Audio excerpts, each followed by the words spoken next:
చాలా ఇంపార్టెంట్ విషయం చెప్దామని వచ్చానురా. యాక్చువల్లీ నాకు సర్జరీ జరిగి 1 ఇయర్ అవుతుంది. కానీ నాకు హార్ట్లో ప్రాబ్లం ఉందని తెలిసి మాత్రం 5 ఇయర్సే అవుతుంది.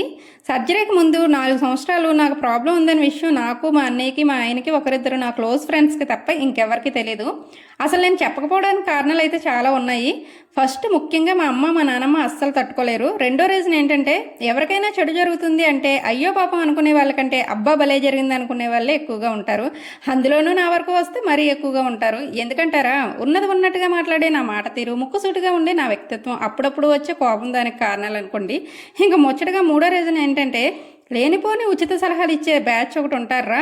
ఎవరికైనా ఒంట్లో బాగోలేదంటే చాలు, అక్షరం ఒక నోట్లో లేకపోయినా ఎంబీబీఎస్ డాక్టర్ని మించిపోయిన సలహాలు ఇస్తూ ఉంటారు. సలహాలు కాదురా బాబు, అవి అపోహలు. నీ ఒంట్లో ఉన్న జబ్బు వల్ల నువ్వు ఎప్పుడు చచ్చిపోతావో తెలియదు, కానీ అలాంటి వాళ్ళు ఇచ్చే సలహాలు కానీ విన్నావంటే వెంటనే పోతావు. పని పెట్టుకొని వచ్చి కూర్చొని మరీ చెప్తూ ఉంటారు. ఓయమ్మ, అలాంటి వాళ్ళకి భయపడి 4 సంవత్సరాల పాటు నా గుండెల్లో బాధను మనసులో దాచేసుకుని కళ్ళల్లో నీళ్ళని కడుపులోకి మింగేశానురా.